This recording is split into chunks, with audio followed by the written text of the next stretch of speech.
ఉంటే చంద్రబాబు కూడా గెలిచేవారు కాదని, కానీ తెలంగాణలో ఒంటరిగానే మళ్లీ అధికారంలోకి వస్తామని ధీమా వ్యక్తం చేశారు కేసీఆర్. చంద్రబాబును ఉద్దేశించి కేసీఆర్ చేసిన వ్యాఖ్యలు ఆంధ్ర తెలంగాణ రాజకీయాల్లో కలకలం రేపుతున్నాయి. చంద్రబాబు తెలంగాణలో మళ్లీ యాక్టివ్ అవుతారనే వార్తలు వస్తున్నాయి. కేసీఆర్ ఒక గుంటనక్క అని బీజేపీ ఎమ్మెల్సీ సోము వీర్రాజు అనడం కూడా రాజకీయ వర్గాల్లో చర్చ జరుగుతోంది. రైట్ భరత్, ఇక చంద్రబాబుపై కేసీఆర్ కామెంట్స్ ఎలా చూడొచ్చుంటారు? అంటే చంద్రబాబుపై ఇటీవల కామెంట్ చేయడం ఇది 3వ 4వ కేసీఆర్. మనకు మొన్న టిఆర్ఎస్ పార్టీ విస్తృత స్థాయి సమావేశంలో కూడా ఇదే రకమైన కామెంట్స్ కేసీఆర్ చేశారు. అంతకుముందు కూడా ఒకసారి మీకు జహీరాబాద్ రైతులు వచ్చినప్పుడు కూడా ఇదే విధంగా మాట్లాడారు. సో కేసీఆర్ ఏది కూడా ఒట్టిగా మాట్లాడరు. ఏది కూడా ఆయన నోటి నుంచి వెలువడే ప్రతి మాట కూడా ఒక స్ట్రాటజీ ఉంటుంది. అందులో ఇప్పుడు సంవత్సర కాలంగా వ్యవసాయ క్షేత్రంలో ఆయన రెస్ట్ తీసుకుంటూ ఉండి మాట్లాడిన మాటలు కూడా ఏది మీడియా ముందు బయటికి వెళ్ళాలి, ఏది ఏ విధంగా మాట్లాడాలి అనేది ఆయన ఏం ఆలోచించకుండా చెప్పరు. సో ఇప్పుడు చంద్రబాబు ప్రస్తావన తీసుకురావడం కూడా it's a perfect strategy.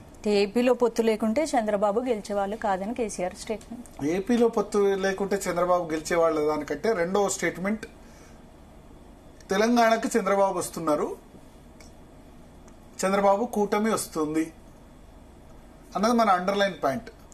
Andhra Pradesh లో కూటమి ఉన్నా లేకపోయినా తెలంగాణకు చంద్రబాబు వేరే రూపంలో రాబోతున్నారు అన్నమాట మాట్లాడారు. ఎందుకు మాట్లాడుంటారు మీరు ఆలోచించండి.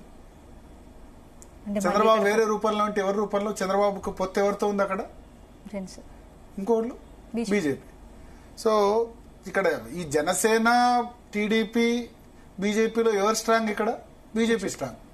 సో బీజేపీని ఏ విధంగా దెబ్బకొట్టాలి? ఇప్పుడు హిందుత్వం పెరుగుతోంది తెలంగాణలో, రోజు రోజుకి పెరుగుతుంది కదా హిందుత్వ భావాలు.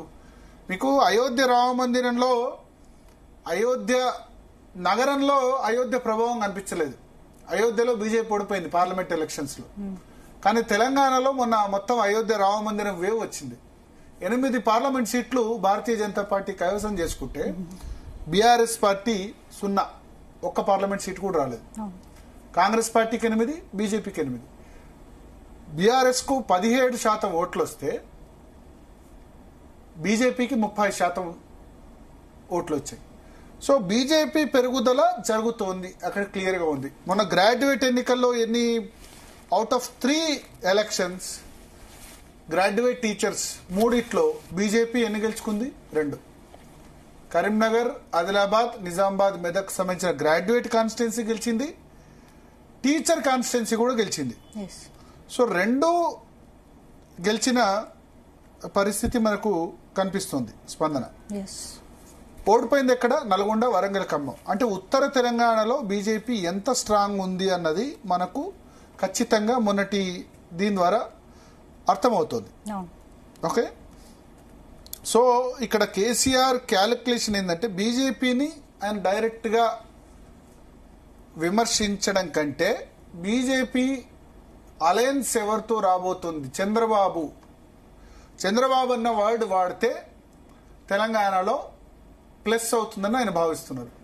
ఎన్నిసార్లు ఆయన చంద్రబాబు వర్డ్ చూసుకొని ఎన్నిసార్లు ఎలక్షన్ గెలిచారు తెలంగాణలో మీరు ఆలోచించండి. 2001లో సిద్దిపేటలో పోటీ చేసినప్పటి నుంచి కూడా చంద్రబాబు మీద వ్యతిరేకతతో టీఆర్ఎస్ చాలాసార్లు ఎలక్షన్ గెలిచింది. 2001లో సిద్దిపేటలో బై ఎలక్షన్ లో కేసీఆర్ గెలుపొందారు. 2004 ఎలక్షన్స్ లో అప్పుడు కాంగ్రెస్ పార్టీతో జతగట్టి తెలుగుదేశం 47 సీట్లు వచ్చాయి మొత్తం ఉమ్మడి రాష్ట్రంలో. టీఆర్ఎస్ కి 26 అసెంబ్లీ, 6 పార్లమెంట్ సీట్లు, అప్పుడు 5 పార్లమెంట్ సీట్లు గెలిచారు. 26 అసెంబ్లీ, 5.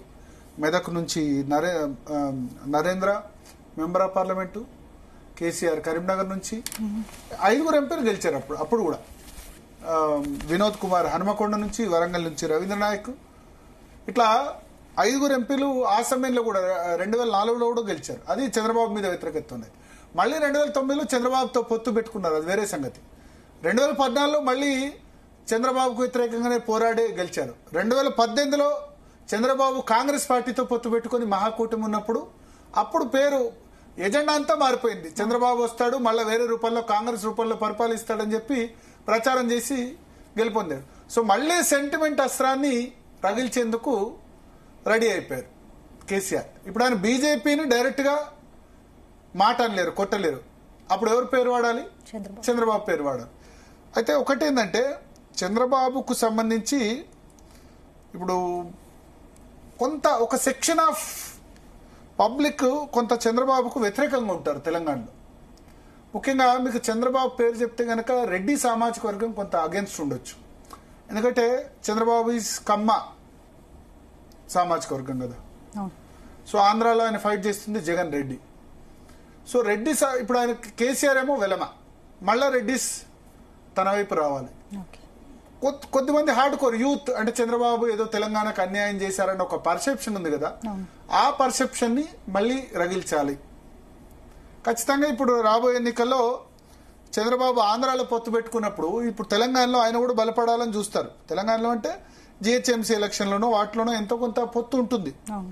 జిహెచ్ఎంసీ ఎలక్షన్ తర్వాత మళ్ళీ నెక్స్ట్ ఎలక్షన్ లో 5-6 సీట్లన్నా తీసుకుంటారు. చంద్రబాబు ఏం 119 అసెంబ్లీ సీట్లో 40-50 కంటెస్ట్ చేస్తాడని కాదు, 10-15 సీట్లు కంటెస్ట్ చేసినా సరే. ఇప్పుడు లాస్ట్ టైం కాంగ్రెస్ తో ఎన్ని సీట్లు తీసుకున్నారు? వాళ్ళు 13-14 సీట్లు తీసుకున్నారు.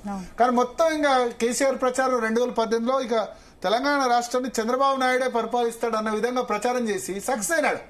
అంతకుముందు 2014 63 సీట్లు వస్తే చంద్రబాబు నాయుడు కాంగ్రెస్ పొత్తు పెట్టుకుంటే కేసీఆర్ కి ఎన్ని సీట్లు వచ్చాయి? 88 సీట్లు వచ్చాయి. అవునా? జిహెచ్ఎంసీలో కూడా కేసీఆర్ కి ఎక్కువ సీట్లు వచ్చాయి.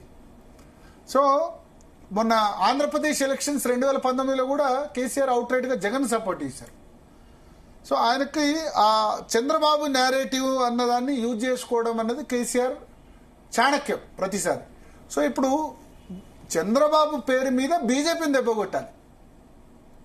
ఏమని చెప్పాలి? మళ్ళీ ఆంధ్ర పాలన, ఆంధ్ర పాలకులు మళ్ళీ చంద్రబాబు పాలిస్తాడు అని చెప్పి ఇప్పుడు కృష్ణా జలాలు అన్యాయం జరుగుతుంది, గోదావరి జలాలు అన్యాయం జరుగుతుందని చెప్పి మళ్ళీ ఒక పర్సెప్షన్ తీసుకొస్తారు. ఎట్లా? చంద్రబాబు అటు రేవంత్ రెడ్డికి దగ్గర, ఇటు బీజేపీతో పొత్తు పెట్టుకుని మళ్ళీ రాబోతున్నారు. బీజేపీకి వ్యతిరేకంగా మాట్లాడితే ఇప్పుడు వేవ్ నడుస్తుంది బీజేపీది దేశంలో. మోడీ వేవ్ అన్ని రాష్ట్రాలు కొట్టేసుకుంటూ వస్తున్నారు. ఓడిపోయిన పార్లమెంట్ ఎలక్షన్స్ ఓడిపోయిన హర్యానా, మహారాష్ట్ర కూడా కొట్టేశారు. ఢిల్లీలో అరవింద్ కేజ్రీవాల్ ని మటాన్ చేసి పరిచారు. మన దగ్గర గ్రాడ్యుయేట్ ఎలక్షన్, టీచర్ ఎలక్షన్ వాళ్ళు గెలిచిపోయిన పరిస్థితి.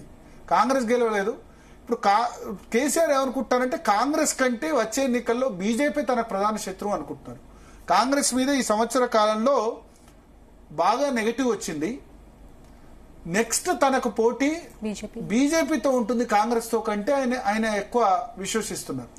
దక్షిణ తెలంగాణలో అంటే కొన్ని జిల్లాల్లో ఖమ్మం, నల్గొండ, వరంగల్, మహబూబ్ నగర్ లో కొంత పార్టీ ఈ జిల్లాల్లో కాంగ్రెస్ తో ఉండొచ్చు. కానీ ఉత్తర తెలంగాణలో గ్రేటర్ హైదరాబాద్ లో పోటీ, ఎందుకంటే కాంగ్రెస్ పార్టీ ఇప్పటికీ గ్రేటర్ హైదరాబాద్ లో వీక్. ఎవరున్నారు లీడర్?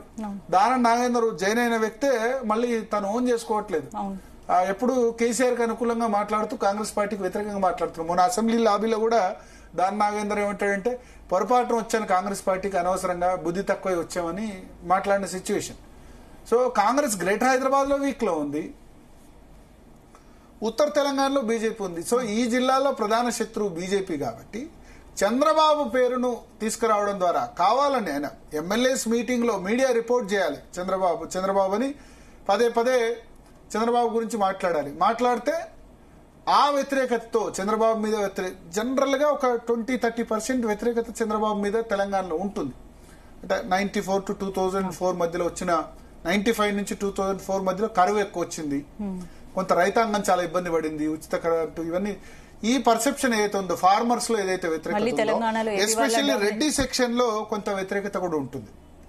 బికాస్ ఆఫ్ ఆ సమయంలో రెడ్డి సెక్షన్ అంతా కూడా వైఎస్ రాజశేఖర రెడ్డి వైపు తెలంగాణలో ఉన్న రెడ్లంతా కూడా ర్యాలీ అయ్యారు వాళ్లకు లీడర్ గా. సో మళ్ళీ ఆ రెడ్డి సెక్షన్ ను కూడా చంద్రబాబు పేరు చెప్పడం ద్వారా, ఆయన ఆ పేరు జపించడం ద్వారా ఆయన ఆశిస్తుంది ఏంటంటే చంద్రబాబుతో ఎవరు కలిస్తే, లాస్ట్ టైం అసలు 2015లో కాంగ్రెస్ పార్టీ పేరు కంటే ఎక్కువ చంద్రబాబు పేరు యూజ్ చేసుకున్నారు. చంద్రబాబు వచ్చేస్తున్నాడు అయిపోయింది, మళ్ళా తెలంగాణలో ఆంధ్ర పాలన వస్తుందని చెప్పి చేసినట్టు సేమ్ ఇప్పుడు బీజేపీని కొట్టాలంటే ఎన్డీఏలో ఉన్నారు. ఎన్డీఏలో ఉన్నప్పుడు ఇక్కడ తెలంగాణలో కూడా సీట్లు ఇవ్వక తప్పదు. రేపు జిహెచ్ఎంసీ ఎన్నికల్లో కూడా 4-5 సీట్లు పొత్తు కేవలం తెలంగాణకే పరిమితం అని చెప్పలేరు. కదా. ఇప్పుడు బీజేపీ లీడర్స్ కూడా చంద్రబాబుతో బహుశా హైదరాబాద్ లో పొత్తుకు మొగ్గు చూపుతారేమో. ఎందుకంటే హైదరాబాద్ లో కొన్ని సీట్లు గెలవాలంటే కొంత చంద్రబాబు నాయుడు కూడా ఇక్కడ బలం అంత కొంత ఉంది కాబట్టి కూకట్పల్లి, షేర్లింగపల్లి ఇటువంటి సీట్లో గెలవాలంటే బహుశా అవసరం ఉంటుందని బీజేపీ నేతలు కూడా భావించవచ్చు. అందుకని స్ట్రాటజిక్ గా కేసీఆర్ చంద్రబాబు నాయుడు పేరును పదే పదే వల్లేస్తున్నారు. సో ఆయన నోటి నుంచి మాట్లాడే ప్రతి మాట వెనక స్ట్రాటజీతో మాట్లాడేది ఎవరంటే కేసీఆర్. చాలా ఇప్పుడు ఆయన చెప్పాలంటే ఇప్పుడు అధికార పక్షంలో ఉన్నాడు, మజ్లిస్ సంబంధించి గ్రేటర్ హైదరాబాద్ ఎన్నికలు ఉన్నాయి. ఏమని చెప్పాడు, మాకు ఎవరితో మా మజ్లిస్ మా మిత్రపక్షమే అని అనౌన్స్ చేశాడు. ముస్లిం ఓటు కావాలి కాబట్టి మజ్లిస్ మా మిత్రపక్షం అని చెప్పి, మిత్రపక్షం అంటే కలిసి పోటీ చేయాలి కదా. కానీ ఎప్పుడు టీఆర్ఎస్ మజ్లిస్ పోటీ చేయవు. వాళ్ళ 7 సీట్లో మళ్ళీ టీఆర్ఎస్ క్యాండిడేట్లు పోటీ చేస్తారు. మజ్లిస్ గెలిచే 7 సీట్లో హిందూ క్యాండిడేట్ పెడతారు, పెట్టి బీజేపీ ఓట్లు జీలుస్తారు, మజ్లిస్ గెలిచేటట్టు చేస్తారు. మళ్ళా ఈ 7 సీట్లు ఒక రాజధాని నగర్ 8 సీట్లు తప్ప మజ్లిస్ ఎక్కడ కంటెస్ట్ చేయదు. సో అటువంటి మజ్లిస్ మా మిత్రపక్షం అని బహిరంగంగానే కేసీఆర్ అనౌన్స్ చేస్తారు. సో ఆయన నోటి నుంచి ఏదైనా మాట వచ్చిందంటే అది ఖచ్చితంగా స్ట్రాటజీ. ఇప్పుడు ఆయన చంద్రబాబు పేరును ఉచ్చరించేది బీజేపీని వ్యతిరేకించేందుకు. పెద్ద ఇక్కడ చంద్రబాబుకి ఇక్కడ తెలంగాణలో ఏదో ఓట్లు పడతాయి. నిజంగా చంద్రబాబు ఎంత ప్రయత్నం చేసినా ఇప్పుడు తెలంగాణలో పార్టీ రివైవ్ అవుతుందా? ఏదో 1-2 జిహెచ్ఎంసీలో 3-4-5 కార్పొరేట్ సీట్లకు మించి రాకపోవచ్చు. అసెంబ్లీ సీట్లో కూడా కూకట్పల్లి, షేర్లింగంపల్లి ఇక్కడ అది ఒక్క తెలుగుదేశం బలం సరిపోదు. మళ్ళీ బీజేపీతోనో వాళ్ళతో పొత్తు పెట్టుకుంటే సరిపోదు తప్ప అంత సొంత బలం టీడీపీ గంట ఉంటే గనక మొన్న 2023 అసెంబ్లీ ఎన్నికలు టీడీపీ ఎందుకు కంటెస్ట్ చేయలేదు? కాసాని జ్ఞానేశ్వరం రాష్ట్ర అధ్యక్షుడిగా నియమించి ఆ సమయంలో చంద్రబాబు అరెస్ట్ అయ్యి జైల్లో ఉన్నప్పుడు ఎందుకు పోటీ చేయలేదు? సింపతి ఉంటే గనక ఒక్క కమ్మ సామాజిక వర్గం ఓట్లు సరిపోవు కదా. సో టీడీపీ ఇప్పుడు రాష్ట్ర రాజకీయాల్లో అధికారంలోకి రాదు, తెలంగాణలో అధికారంలోకి రాదన్నప్పుడు ఇక్కడ పెద్దగా సీట్లు వచ్చేందుకు అవకాశం ఉంటుంది. కానీ అలయన్స్ బీజేపీతో ఉంటే టీడీపీ కూడా 1-2 సీట్లు రావచ్చు. సో ఇక్కడ చంద్రబాబు నాయుడు పేరు చెప్పి నెక్స్ట్ ఆయన వాటర్ ఇష్యూస్ రేజ్ చేస్తారు. కృష్ణా గోదావరిలో తెలంగాణకు అన్యాయం జరుగుతుంది, ఆల్రెడీ స్టార్ట్ చేశారు. బనకచెర్లో గోదావరి నీళ్లు దవ్వుకోబోతున్నారు. చంద్రబాబు నాయుడు దానికి ఆల్రెడీ కౌంటర్ ఇచ్చారు. కాళేశ్వరం ప్రాజెక్టు కట్టుకున్నప్పుడు నేను ఆబ్జెక్షన్ చెప్పానా అని చెప్తున్నారు. సో అల్టిమేట్ గా ఇప్పుడు సెంటిమెంట్, తెలంగాణ సెంటిమెంట్ అస్త్రం మరొకసారి రగిల్చాలి. ఇది కేసీఆర్ కు సంబంధించిన స్ట్రాటజీ. ఆయన తిడితేనే తెలంగాణ సెంటిమెంట్ రగులుతుంది. ఆయన్ని డైరెక్ట్ గా బీజేపీని తిట్టకుండా, నరేంద్ర మోడీని తిట్టకుండా ఆయన కలవబోయే కూటమి గురించి, ఈ కూటమి లేకుంటే గెలిచేవాళ్ళ అని చెప్పి ఇప్పుడు ఆ కూటమి గురించి ప్రస్తావన తీసుకొస్తారు. దానిలో పవన్ కళ్యాణ్ కూడా పెద్ద టార్గెట్ చేయరు. పవన్ కళ్యాణ్ కు కేసీఆర్ కు మంచి రిలేషన్స్ ఉన్నాయి, అది వేరే సంగతి. సో కేసీఆర్ చంద్రబాబు పేరు దివ్వడం వెనుక ఇండైరెక్ట్ గా ఆయన బీజేపీని టార్గెట్ చేస్తారు. ఎందుకంటే ఇప్పుడు ప్రధాన పోటీ బీజేపీ ఆ స్పేస్ ని ఆక్యుపై చేస్తుందా? అన్ని రాష్ట్రాల్లో కొట్టేస్తుంది రీజనల్ పార్టీస్ అన్నిటి కూడా. కాంగ్రెస్ పార్టీ ఉంటే ఈజీగా కొట్టేస్తుంది, రీజనల్ పార్టీస్ ఉంటే కొంచెం కష్టం. కాబట్టి బీజేపీని ఎదుర్కోవడానికి కేసీఆర్ వేసిన స్కెచ్ చంద్రబాబు పేరని మనం అనుకోవచ్చు. రైట్ భరత్, ఇక నెక్స్ట్ టాపిక్ వెళ్లే ముందు DNA లో 1 more short break. Stay tuned.